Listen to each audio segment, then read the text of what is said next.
My name's Russell Spence. I'm an alcoholic. Hi, Russell. And I'm in my 46th year, and I'm going to try to share with you what I know about the sixth step. And I like this group. I did this deal last night. I'm doing the steps over at the 12-step thing. What's 12-step? Yeah, and I also started a step series. So last night I did the 6-step in the 12-step room. But the 12-step room has like have you guys ever been to the 12-step room? Yeah. Okay. There's like a different attitude. There's a few hundred people, and they're young. They're mostly younger than you guys, and the room's sort of like undulating. There's like this, this thing. People's legs are moving like this, and they're not sure they're going to stay there. And I don't know. It just fucking pissed me off. You know what I mean? I don't know. I'm not sure whether I want a 12-step. I want a 12 stomp. Listen, Jesus. So it brought out like the evil Russ. Evil. I was evil. I was very evil, and I sort of regretted it. But somebody told me they all liked it or something. That's how sick they were. But I come to this group. And I don't know whether to talk about the step or just take a nap. I mean, really, I'm just, I want to relax. This atmosphere, you guys are nice. You're somewhat cultured. You have this veneer of like sophistication and, gentleness about you and everything. And so I'm going to try to be gentle, Russell, tonight. Okay. So now, Bernard said to me, you didn't tell the story, the chicken on the roof story. Apparently, at one time, you must have heard the chicken on the roof story, liked it. I got people like that. I got like 300 stories. They come up and says, "Oh, tell this story." I don't have time. It's like a 15-minute story. I don't want to tell it. He said, "Well, you got to tell the chicken on the roof story." I said, "Well, you got to remind me," because obviously he said, "Tell the chicken." So I got to tell you the chicken on the roof story, which probably has nothing to do with the 6th step. Then I'm going to take 2 or 3 minutes out to tell you guys how to do the 6th step. And then the meeting will be over. No, I'm serious. I could tell you how to do the 6th step in 3 or 4 minutes, and then the meeting will be over. There's nothing more to talk about, but I'll figure out something. But so I went to a meeting. The true stories are the best ones. So I went to a meeting when I've been doing these step series since I was like 5 years sober or something. And one of the first ones I did was over at the Homestead group, and I probably had about 5 years. And I went down to the Homestead group, and there were about 50, 60 people there, and and I was on the 3rd step, and which is now, if you look at the Guinness Book of World Records, there's actually a section. I'm really in the section, the worst AA meeting ever in the planet Earth. It's Russell Spatz at the Homestead group back 40 years ago or something like that. It was terrible. It was a horrible meeting, and so I was trying to get everybody sober or something. I don't know what the hell I was trying to do.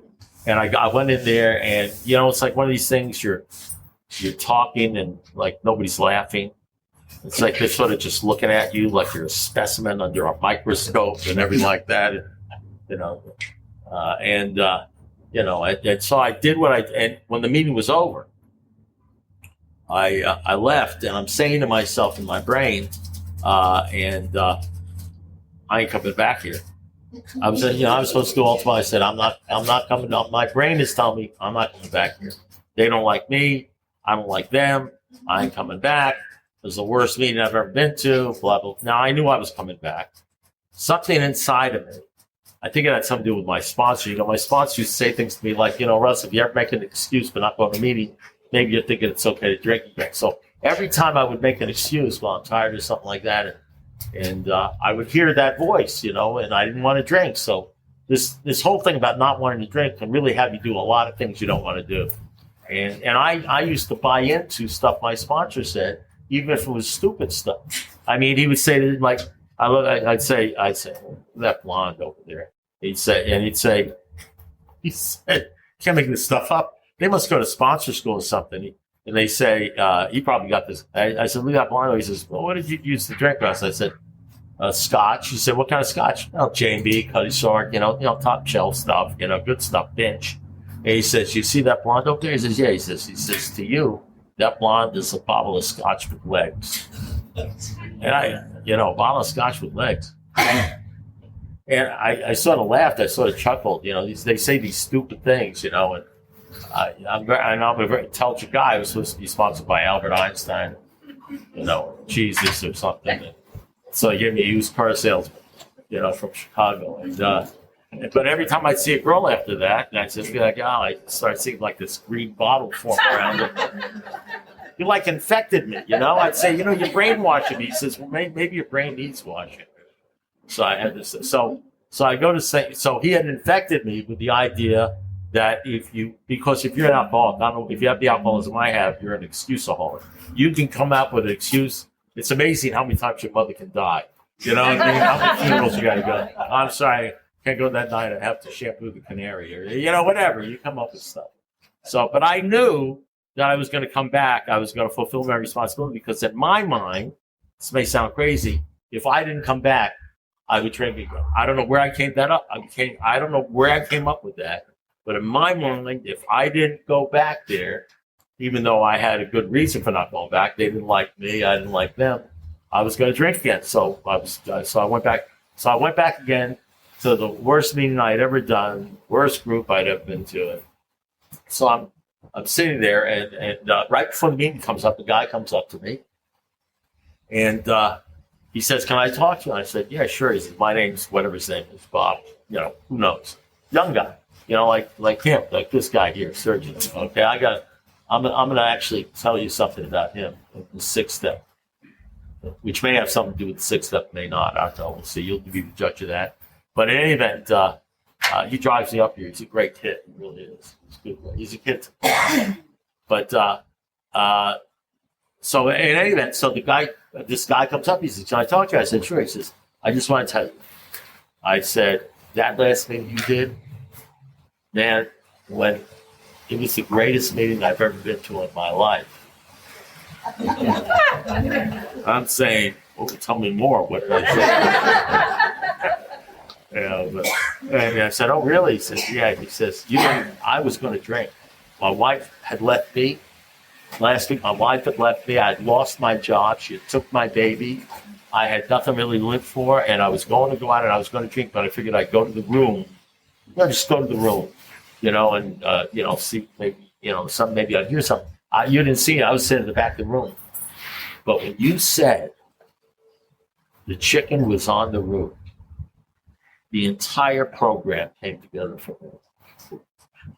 And I'm looking at it, and chicken was. I never said chicken. I said chicken. I knew what he was talking about because I was talking some poultry there. There was a poultry bar, but what I had actually said was the turkey's in the basement. You got the whole thing fucking. but it didn't stop me from taking credit for it. I said, "Oh yeah, chicken on the roof." I say that a lot. It's something I thought of myself. "Oh yeah," because that was amazing. That story, that chicken on the roof thing. And then he says, "I want to thank you very much." So he walked away, and I said, and then I realized something. I don't know whether I realized it right then or driving home. I realized that I'm at this group of 50, 60 people. And I'm saying stuff like I'm talking to you. And I'm assuming that I'm 12-stepping people or helping people or I'm saying something. I'm even assuming that they're fucking listening to me. You understand what I'm saying? That they're hearing what I'm saying. And I say, and this guy's dying back there. He's dying. He's about ready to drink. And I say, turkey in the basement. And it floats across the room. And it gets to his ears. And it goes in his ears. And God knows that he needs to hear chicken on the roof. And it goes into his ears. And he hears chicken on the roof. And his whole life changes. And I get the credit for it. And I didn't even say it. So who knows? You got whatever, 50, 40 people here, whatever it is. Who knows what you guys are hearing or what guys you could get. And somebody will get something. Somebody will say something else. Somebody will say, when you said turkey is on the basement, I never said it. Doesn't even matter. And then I realized something about the 12 step. The 12 step doesn't say you carry the message. I thought it was my job to carry the message. If you think your job is to make sure nobody drinks again, to carry this message, that's a lot of pressure. That's too much pressure for me. 12-step doesn't say that. It says we try to carry the message, which means, and that's a big difference between carrying, because so I have to carry the message that if somebody gets drunk here, it's my fault. Somebody doesn't like it, it's my fault. But if all I have to do is try, you know what that means? That means I'm doing the best job on the 6th step I can do tonight, right here. You understand what I'm saying? And that's it. That's all I got to try to do the best job, and I'll leave the rest to God. And that's it. So there's no pressure. I'm just going to talk about it, and I'm going to leave out stuff because what can you do in 45 minutes anyway? And that's just something you learn. And so that's the deal. That's my apology for doing the worst 6th step in the history of Alcoholics Anonymous. This is going to the Guinness Book of World Records. So let me take 3 minutes of your time to tell you how you do the 6th step, and then we can leave, and I can go eat dinner or something like that. This is page 70. Now, I'm sorry. Some people think I sort of put down Bill Wilson. I don't put down Bill Wilson because my life is Bill Wilson. I worship Bill Wilson in Alcoholics Anonymous for many years, and a lot of me is very much like Bill Wilson. And then one day, 15, 20, 25 years later, I didn't want what he had. I wanted what Dr. Bob had. I wanted what other people had. I've changed. Over a period of time, you change. So, I've changed. Bill Wilson wrote this when he had 3.5 years. Hey, listen, what do you do if you read the big book and you worship the big book and you've memorized the big book? What do you do if you read the big book and you memorize the big book and you love the big book and the big book changed your life and helped you? What happens when you get 15 years and you notice that there are some things in the big book that aren't true? What do? You throw away the book? What do you do? What do you do when you experience? What do you do when the big book says the first step is the only step you have to take 100%? What do you do when you run into people that have gone to meetings for 20 years, doing the steps and everything like that, and then you find out they drank? Do you say things like, well, that guy obviously never took the first step? That's the whole thing. Obviously, if somebody drinks, they have 20 years and they drink, 30 years and they drink, 40 years. What happens when you run into people that are doing the steps and they're miserable? Or they're not happy? What does that mean? I mean, obviously, it's more than the first step. Maybe, otherwise we'd only need a bumper sticker for this deal. What do you do when, Bill Wilson wrote this book when he had 3.5 years, and there's a ton of shit in there that's true, and there's some stuff in there that I can look at and say, it says we will not regret the past. Let me tell you something. I did horrible things to my first wife. Horrible things to my first wife. I made amends to my first wife. I regret what I did to my first wife. No matter what events I did, I will never be able to set that right. Now, because I made amends to her, my life is not miserable. I don't beat myself. I don't live a guilt-ridden. But I'll tell you, I think about it, and it pains me. So what do I do with that line, we will not regret? Let me tell you something. I feel sorry for you if you don't. If you're going to get to a point in your life, maybe when you get a little bit older, you're going to think back over some people you've hurt, and you're going to regret it. And you're going to think you didn't do the step. And I had to figure that out. And this is what I figured out. Russ, when you consider what you did with your first wife, what kind of flipping human being would you be if you actually never didn't regret it? Leaving her, cheating on her while she's home with a baby. What kind of flipping human being would you be? Would you trust a person who said, well, I don't regret it, I gave you that? You know what? The greatest thing that the Lord has given to me is regret for how I treat my ex-wife. You know what I mean? Because something, I never want to forget what I did and the pain I caused. Because if I didn't regret that, I'd start thinking that I was really something. I'd start thinking things like that I'm spiritual. I'd start thinking I'm spiritual. And I spent a long time thinking I was spiritual. Until one day I realized that I'm not spiritual at all. I'm a material man in a material world. And I'm I'm the kind of guy that I tend to leave the God I love and to look at other things, and look at blondes and things like that and stuff. I need to have an idea of who I am. And I'm far from perfect. I'm like the Apostle Paul. He says, I have not reached this thing yet. You know, I never want to think that I'm well. I'm not, as my sponsor used to say, he says, I'm not sinless, but I sin less.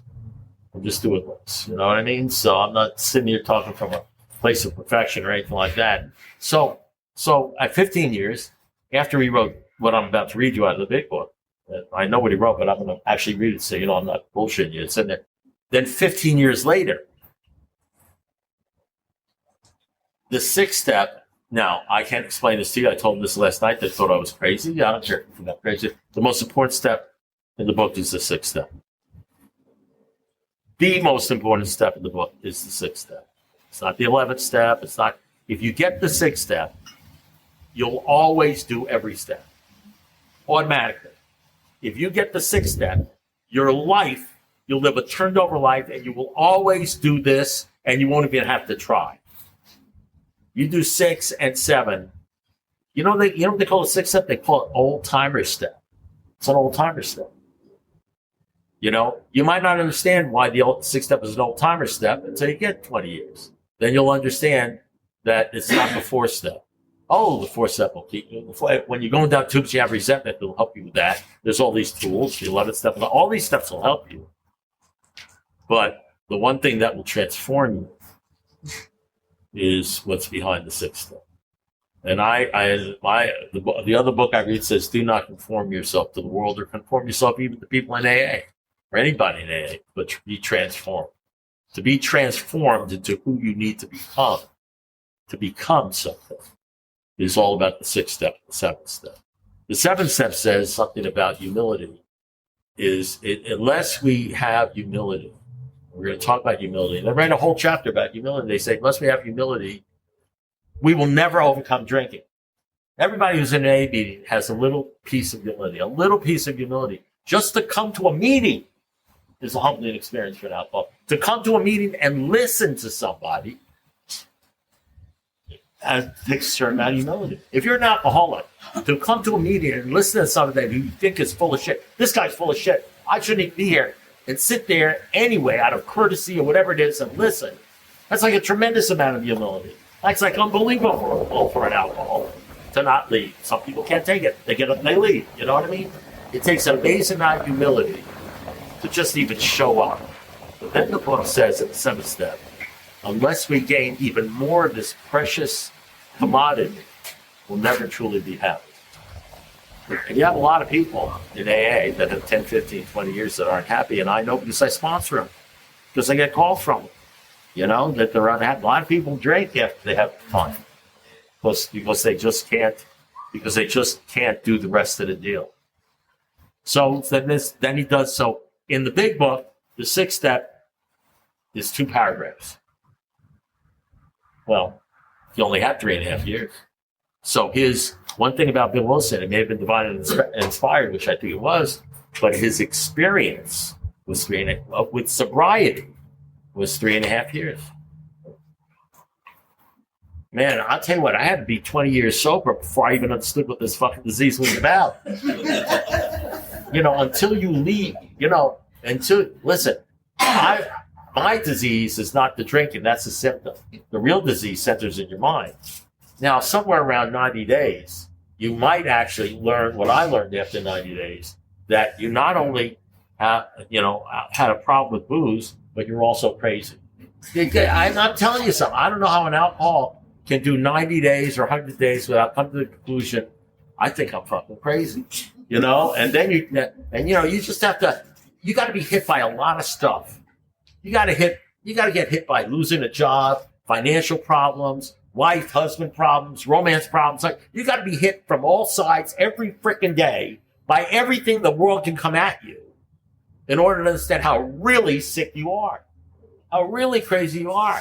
You got to have 10, 15 years and get hit by cancer or something else to realize what fear. Man, why am I Bill Wilson, 20 years, he writes The Next Frontier, depressed. He said, what's wrong with me? I know every step in the world, and I'm a basket case. And then he writes The Next Frontier, what I suggest everybody read, where he says, this got to make you feel good when you, like one of these guys that worship Bill Wilson, as Bill sees it and all that sort of stuff. And then you read Next Frontier where he says, I got it all wrong. Well, when did you go wrong? Tell me. When you're writing this thing, is that when you went wrong? When did you go wrong? He said, I got it all wrong. Because after 20 years, he realized that there was more that he didn't really understand. And he says, I was still overly dependent on people, places, and things, and on Alcoholics Anonymous. I worship the tools. I worship these steps I put down. There is one who has all power, that one is God. I didn't worship God. I wrote in the big book, you've got to be the central fact. What's your decision going to be? Half measures avail us nothing. But the truth of the matter is, God was there, but he's like off to the side in the glove compartment, and all that sort of stuff. Because what I really worship is money, property, prestige, my station in AA, who I was, what people thought about. I worshiped everything in this world, And so what happens is time goes on, you start looking at it. So he wrote this. This has 2 paragraphs in it on the 6th step. Oh, by the way, does anybody know? I mean, you guys have been here around for a while. I know there's some new people coming in. Anybody know what the step is that separates the men from the boys? So you know what step that is? 6th step. It's not the 1st step, is it? It's not the 4th step, is it? It's not the 11th step. Isn't even the 12th step. The step that separates the men from the boys. This is the step. It doesn't say all the steps separate the men from the boys. It says this is the step that decides whether you're going to have 40 years of contented sobriety or whether you're going to drink before you get 20 years. This is a step to determine whether or not you're going to lose fear of people and what they think about you and economic insecurity, or whether you're going to be a thumb-sucking crybaby for 20 years and you're going to fold like wet newspaper in the world and in the rank. This is the step, 6th step. This is the step, Sounds pretty important, right? And I had no idea what the 6th step was about. I didn't have any idea. Somebody told me it had to do with stopping at red lights or something. I had no idea what the 6th step. How do you do the 6th? How do you do the 6th step? Does anybody know how to do the 6th step? Well, I'm going to tell you how Bill Wilson in 3.5 years said you do the 6th step, and then we can leave early. Here you go, page 76. If we can answer to our satisfaction that we did all the steps 1, 2, 3, and 4, this is how you do it. You ready? You say, I went to a meeting. I've got the 6th step down. Russell told me how to do it. I did it. That's it for me. So I guess I've been separated out. By the way, I understand now what the separated. See the difference. This is a spiritual kindergarten, because the book says it, spiritual kindergarten. So we're all in the fellowship of alcohol. I qualify because I have a desire. Doesn't have to be a real desire. It could be it doesn't have to be an honest desire. They used to say I had an honest desire. They threw that out. Too high a bar. If you have a desire, you had a bad Saturday night, you got a bad batch of ice, you say, no, shit, this is, so you decide to go to. If you have a desire, that's good enough. A desire to stop drinking. Then you become a member of Alcoholics Anonymous. You can go to a closed meeting. Doesn't mean if you have a desire to not, getting laid, the desire to not whoring around, a desire not to steal money. You don't need any of that stuff. You can be a rock solid crazy bastard, selfish and self-centered, a child molester. You can be a child molester. If you have a desire to say something, you're in. You know what I mean? It says, it even says in the big book, one of the last pages, it says, no one has sunk so low not to be cordially invited into any AA meeting if he means business, whatever that means. I don't know what means business means. You know what I mean? That's if you come in, it doesn't matter. I rate 15 monkeys and a chicken. You know what I mean? And I'm in love with a zebra. He says, God, I want to drink. Hey, come on in. You join us. The same guys I hung out with in the bar. I'm still hanging out with them. So this is how you do the 6th step. You see, and then you guys can all leave and feel good about the fact that, you're no longer one of the kids. You see, because the men, because I know this is true, like Bill Wilson found out it was true. He said there are some people, we had a lot of old timers that, like myself, that were not emotionally stable, suffered from a lot of anxiety, loneliness, and stuff like that from time to time, And they didn't know what to do about it because they had, 5 years, 10 years, or whatever it is. And we have a lot of guys like that. And I'm one of them. He says, but every once in a while I run into a guy. See, the big book says if you want what we have and are willing to go to any length to get it, then you're ready to take certain steps. You're not even ready unless you have what you want. And the whole thing is, who is your we? So I would run into these people. I mean, I could tell you stories, but we don't have time. I can tell you stories of men I ran into at 10 years where I said, oh man, I want to hang around that guy. I wish I had that. Where I would follow guys around that are doing step series, everything, because I wanted what he had. Because maybe I'd hear the secret. I'd go out to dinner with Memphis. Maybe he dropped the secret of why he is the way he is. Always stay number. You know what? These are the people you go to and you say, I have a problem. Can you help me? Because you know that they got the answer. That kind of thing. And so the bottom line is that Bill Wilson would run into these people that had, like it says in Alcoholics Anonymous number 3, he said, Bill Dotson said, I knew there was something more, something I hadn't got, some sort of release, some sort of happiness and that kind of thing. And where he could live, he was living life like loose garment. I remember seeing this guy like Al Kennedy. I always talk about Al Kennedy, where he could get up there and speak to an hour just about himself. It's like no script, just talk about himself like he was in his freaking living room. You know what I mean?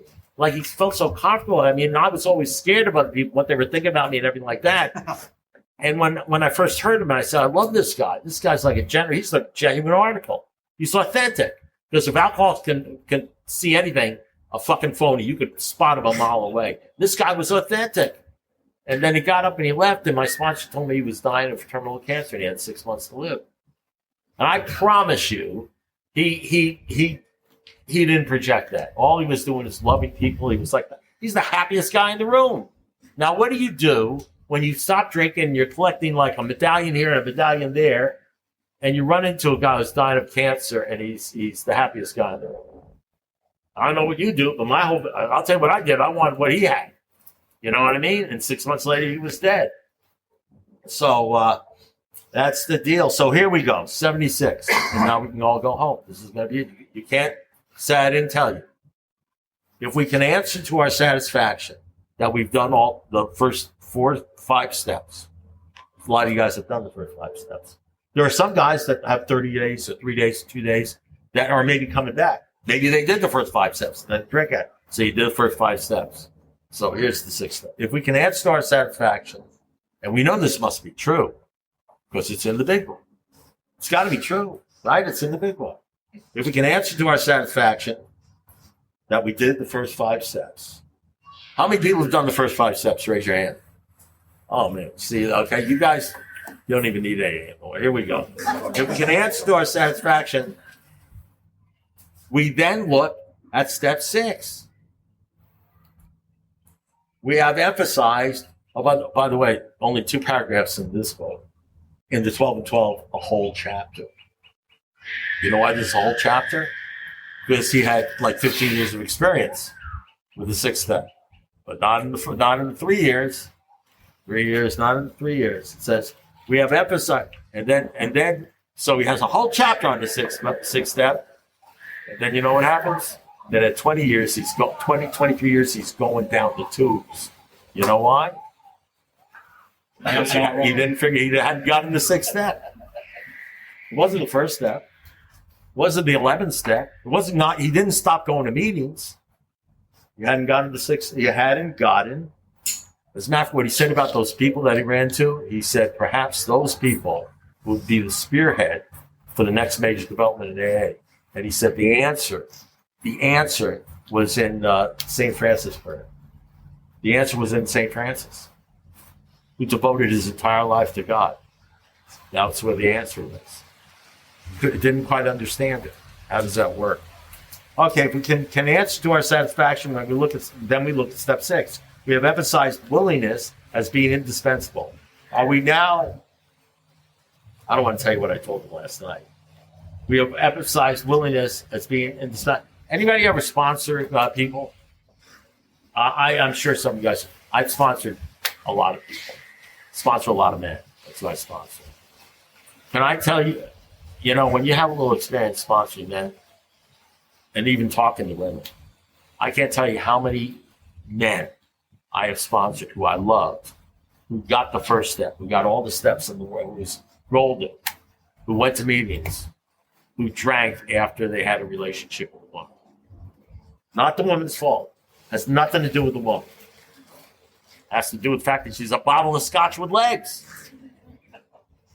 There ain't no looking at God and turning your life over to God when she's good looking, she's got a nice body, and you have sex. There's no God in that. There's just selfishness, self-centeredness. Say, what do you mean we can't go out tonight? There's just arguments and yelling. There's just craziness. It's the old life. There ain't no central fact shit in that stuff because they can't handle it. You know? So I asked them last night when things say, I'm not asking you guys. I said, so you willing? You willing to do this thing? This is the way it's supposed to be? He says, yeah. So cut it off. Cut it off. How willing are you? You know, if it's bothering you, just chop the sucker off. You know what I mean? They didn't like that. We have emphasized. Yeah, you're laughing, but I can tell it's a nervous laugh. You know, it's like I said last week. It's not that I didn't have sex. I have a tremendous amount of sex. I was usually nervous and alone.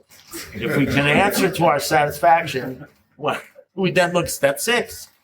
We have emphasized willingness as being indispensable. Are we now ready to let God remove from us all the things which we have admitted are objectionable? The women, the men, the house, the car, the farm, everything. The money, our lives. Are you willing to get rid of all that stuff, you know? It's a great line in the Bible about Jesus going up to a guy. He says, would you sponsor me?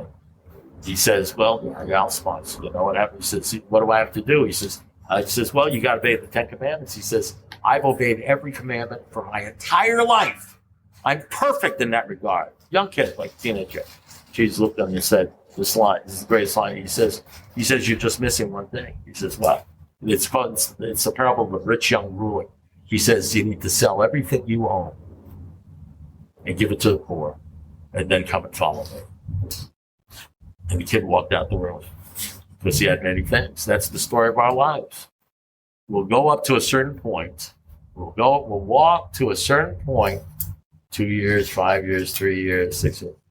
But I ain't giving up this. I ain't giving up that, you know.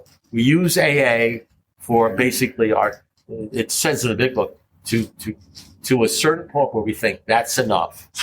Ain't going to be no more. And the problem is you drink 5 years after that, and you don't know why you drank, and you drank because you wouldn't go all the way across the bridge because that was stupid. So here's what it says. Are you now ready or to let God remove all these things which you have admitted are objectionable? Can he now take them all? Every one. If we still cling to something, anything in your life that you worship, that you look after, that you worry about, when you guys worry at night, is it because you worry about God? Or is it because you worry about losing something? Or not being able to have enough money to pay something? Or losing a person? Or being lonely? Or not having a husband? Or not having a wife? Or not having a boyfriend or a girlfriend? Or being fat? Or being skinny? Or being what? You worry about material shit. You worry about vanity stuff. You worry about the things of this world. You remember when you used to say to yourself, and I know you did because you're alcoholics, you couldn't envision life without drinking? You ever say you couldn't envision life without drinking? Well, so you got rid of the drinking. Now you can't envision life without getting laid. You can't envision life without sex. You can't envision life without a woman, without a man, without being married, without a house, without a car, without a new car, without jewelry, without clothes, without losing weight. Now you're just drinking the world in. You're like me, you're a world whore. You're a whore for the world. You'll hold on to people's hands and say the Serenity prayer. It's not like you're an atheist. Yeah, you'll say the Serenity prayer from time to time. Every once in a while, you'll listen to somebody who's talking about God, but man, you're not gonna go crazy with that stuff. But the bottom line is, then you leave the AA meeting, and a half an hour or an hour later, it's got a little bit of a half-life. You start thinking about work. You start thinking about your job. So you spend 80% of your waking life thinking about stuff. And what are you going to do? And how are you going to move yourself? And how are you going to get this? And how are you going to get that? And all that sort of stuff. and 10% of your life going to AA meetings, like an hour a day, maybe if you're lucky, maybe an hour every day that most people don't go to 5 or 6 days a week, an hour. And somewhere in that meeting, they'll probably say the Serenity prayer. So you can't say you're godless, but the bottom is you're lukewarm. You're half measures. He's not the central part. The central part of your life is your work and your money and everything like that. Like I said to my sponsor, that I was worried about money and everything, I could solve that. He says, what? He says, walks me up the coffee maker. He says, you're going to be a new coffee maker. I'll show you how to make coffee. And I'm broke. I'm 3 months behind the rent. And he's showing me how to make coffee. And I'm saying to me, I don't think I explain myself. I mean, I like this God thing. We're talking about money. It's not important, just right up there with oxygen, And the next day, I didn't want to go to meeting because I was depressed, like Bill Wilson depressed, because I didn't have any money. But I had to go because I worried about what people would think about me. That's another thing. So worried about what they would think about me. But he turned that action into a good thing. But because I was worried about what the group might think about me, and I liked the group, I went and I made the coffee for 3 freaking months. And the money came in. The money came in. I continued to go to meetings, and it was all about the money. Some guy came up to me and says, I'll make the coffee. I said, I'm the coffee maker. Okay, here we go. So I got the first paragraph. Okay, here we go. When ready, second paragraph, we say something like this. Here's the six-step prayer. My Creator, I am now willing that you should have all of me, good and bad. I pray that you now remove from me every single defect of character which stands in the way of my usefulness to you and my fellows. Grant me strength as I go out from here to do your bidding. Amen. And I did that. This is what it says. We have then completed step 7. Oh, I'm sorry. Step 6 is only one paragraph. You complete step 6. It says if we can answer the satisfaction, we've done the first 5 steps. We have emphasized one is, are we now ready to let God remove from us all the things that we admitted are objectionable and take them all, every one. If we still cling to something, we'll not let go. We'll ask God to help us be willing to get rid of it. That's 6 steps. That's you've completed it. But how do you even know what to ask God to remove if you only have 3.5 years? How do you even know what to ask God to remove? Now, here's what it says in the 12 and 12, 15 years later. I don't have 12 and 12 here, but I know what he says. It says, this is the step that separates men from boys. And then it says this. It says, a well-loved clergyman. This isn't even Bill Wilson. He got this from Father Ed Dowling. Ed Dowling, a well-loved clergyman, told me this. He said, it says, it's very, very simple. Unless a man gets to the point in his life where he's willing to remove any obstacle he has from becoming or growing in the image of God, his Creator. That's the only way a person can say he's done the 6th step. If he's willing to do everything, anything, to grow in the image and likeness of God. That's what it says, his Creator with a capital. That's the 6th step. So how do you do the 6th step? So some guy, I'll tell you one thing. I know how somebody's doing the 6th step when they don't get pissed off if somebody's talking about God. You know what the big book says? It says, and more about alcoholism, it says this, and therefore each alcoholic in his own language, his own point of view, talks about how he developed a relationship with God. Last page, it says, your real reliance has to be on God. He will show you how to create the fellowship you crave.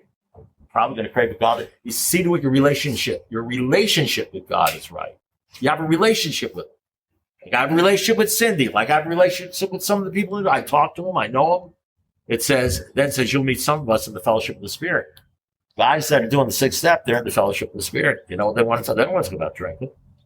They want to talk about God. Then you got guys in AA say, don't talk. Here's Bill Wilson. Bill Wilson, first 2 months after getting out of the white light experience, here's Bill Wilson. Not putting him down because this is me. He says, it's right. Look at Alcoholics Anonymous 3. Bill Wilson. The Lord has been so wonderful to me, curing me of this terrible disease. I'm going to keep talking about it and telling other people. Look it up. That's Bill Wilson's attitude. I got to tell everybody about the Lord. You know what the Lord is. You know, there was nobody there to tell them about the traditions. They hadn't been around yet to beat them over the head with that book. So he says, the Lord has been so wonderful to me. Cure me of this terrible disease. I got to talk about it and tell other people. That is called the golden text of AA. 3 months later, he went back to wherever it is, 3 months, a year later, he went back to New York, started telling people about everything the Lord had done for him. A couple of alkies hit him over the head, beat him up, walked away, looked at him funny. You know, I guess he still had that fear of people and everything like that. He goes up to Henrietta Seiberling. It's in Dr. Bob and Goodall. He says, I don't think we should talk about God or religion. Henrietta Seiberling says to him, Bill, the only reason you're sober is because of God. Don't you remember that? He says, and if you don't talk about God and what he's done for you, you might as well be the Rotary Club. It says, finally, Bill agreed. But then he wrote Appendix 2. You know what I mean? Because Bill had the same problem I had. At step 1, I want to tell everybody what's happened to me. I want to tell them what the Lord has done. And then all of a sudden, I go out into the real world with the cars, the bars, the people, the gals, and everything like that. Now, not so much. Now, not so much. Especially when you get a couple guys in A come up to you and say, you're killing newcomers. You're killing newcomers. I mean, the whole thing about A is the central, why'd they write the book? The real reason we wrote, if a mere code of morals would have helped, we'd be sober a long time ago. So we wrote a book. So of course, we're trying to find that power that would solve all the problems. So of course, we're going to talk about God. Here is where agnostics have a problem, where they're not sure. Yeah, you know, I'm not going to say not, I'm going to say everything. And then you start realizing that 90% of people in there are agnostics because they get uncomfortable when you talk about God. They get uncomfortable because you don't hear this at AA meetings. You don't hear what I'm saying. I know what goes on at AA meetings because I speak at them. And I speak about this stuff. I speak about this stuff. This is the stuff they were talking about for the first 4 years. You can go to a meeting unless you got down on your knees, gave yourself to God. This is what they were serious about. Then it starts falling off. And all of a sudden it's about how'd you do your 4-step, how'd you do your 5th-step, all of which are good. I'm not putting them down. But down the road, and when I had about 10 years and started falling apart for me, you know, I went to somebody and said, you know, you're doing all this stuff, you're doing this work, but how do you feel? He says, man, I'm scared. I wake up at 3 o'clock in the morning, worrying about the money, worrying about this, worrying about that. I feel lonely sometimes, blah, blah, blah. He says, well, maybe you ought to start going to Bible study. I said, no, you don't understand. I'm an AA. I'm spiritual. I'm spiritual, not religious. He said, you know something? Good luck with that. Good luck. Have a good time. Go back to your meetings. They tell you don't drink, go to meetings. Go there. You go ahead and figure it out. But you let me know when you're serious about this thing and you want to grow in the image of your creator, or you maybe want to find out who your creator is, instead of some cat in your mind that allows you to cheat on other women. Let's set some guy in your mind that says it's okay to put money, property, and prestige before everything else. When it gets bad enough, maybe you'll drink, or you get so desperate, or you'll get humble, and you'll go ahead and do what you're told. You know, because you asked me, I'm just done, just go. So I went to another meeting. I found a whole bunch of guys that were in their 60s, 70s, and 80s. You know what I mean? And then you know who they were? They were Al Kennedy. They were guys, you know, it didn't matter. They weren't scared of dying. They weren't scared of money because God was the central factor in their lives. They were actually doing the program, the serious part of the program. So, you know, I only have 3 minutes, so here's the deal. Here's the problem. And maybe you'll see this problem along the line. You can get on all my life, my entire life, up to 31 years of age, from the time I read my first Playboy magazine until I was 31 years old, was chasing after money, property, and women. If I was at work, I could focus on doing some work stuff, but in the back of my mind, at 4:30, I was going over to the bar and I was going to find that gal. You know what I mean? Because I wanted what she had and I was going to any length to get it.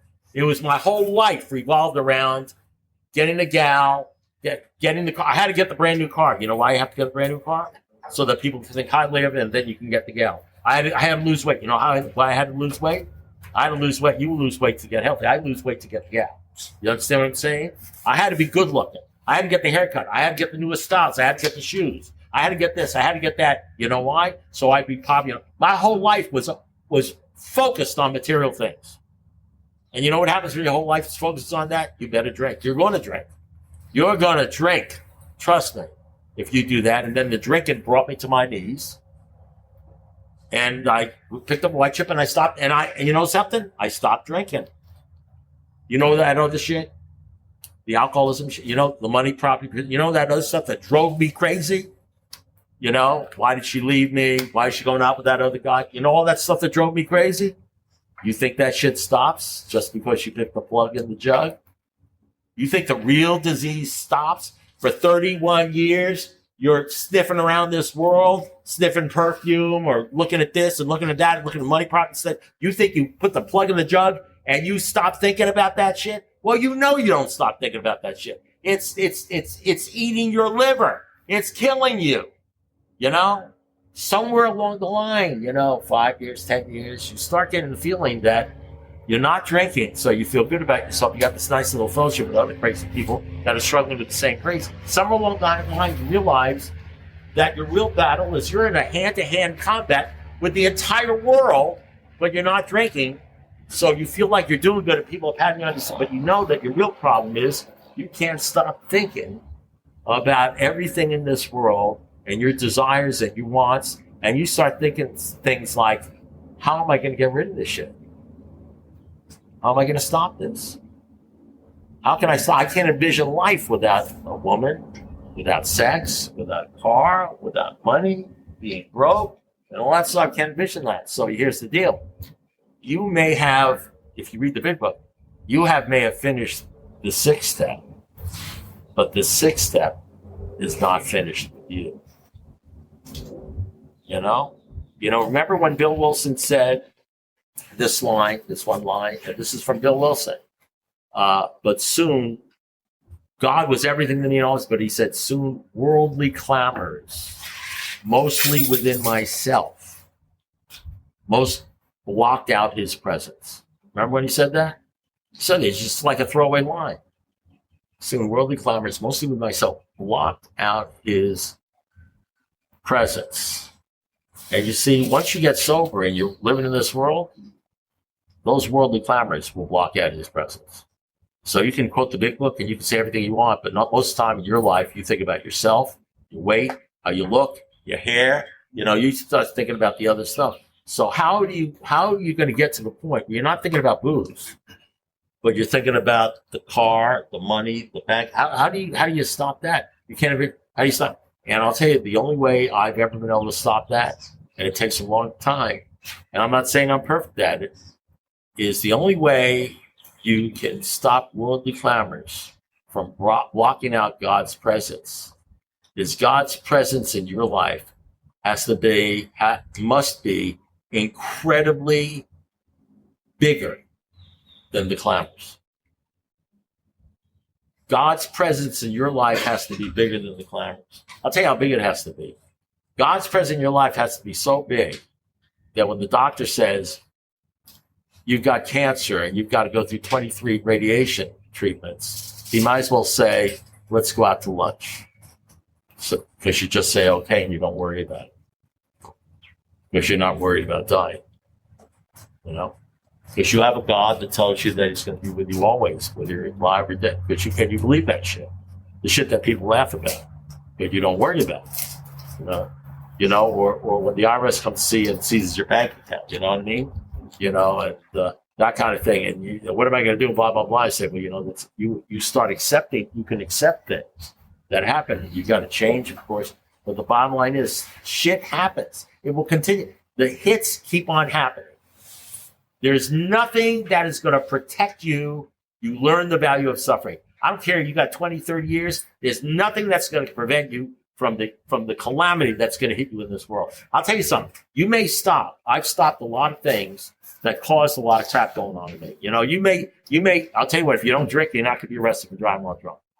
I mean, if you don't do some of these stupid things you do, you won't be arrested. But I'm going to tell you something. There's stuff waiting out there for you that has nothing to do with your actions. You're totally innocent, and it's going to come at you anyway. That's the way this whole program is designed. You got to get a crazy alcoholic, work in this program and having the shit beat out of them. That's the only way we change our mindset from a material-minded person, always thinking about things, to a person who's focused on God. Who person at 3 o'clock in the morning doesn't know what's going to happen because they're foreclosed on their house, and the only thing they can do is get on their knees and say, God help me, over and over again, where he becomes a central fact. And then you know what happens? The evidence will happen. You'll survive. And you'll look back on this thing. Your faith gets stronger and stronger and stronger. And that's 6-step stuff. And it doesn't happen, I'll tell you, it doesn't happen overnight. Like snap your fingers and it happens. You know, what does it say? The way we get a new perspective about life and who we are is by repeated humiliations, the final question of self-sufficiency. So if you're going through a lot of shit, congratulations. I went through it. You got to go through it too. You know what I mean? Why are you so special? You know what I mean? You're going to have to go through the same shit I went through. They're foreclosing on your house. Good. I'm happy for you. You know, grow the fuck up. You know what I mean? Become a man. Become a woman. You know, become a person people can respect. You know what's happening. You know, so that's all I have to say. Thank you. Recovery inspiration is sitting right there waiting for you. Rocketed.org AA speaker recordings brings real voices and real stories straight to your ears. Subscribe now so you never miss a new recording dropping. Keep that motivation on tap and help spread the word. Hit subscribe and let recovery find you every single day.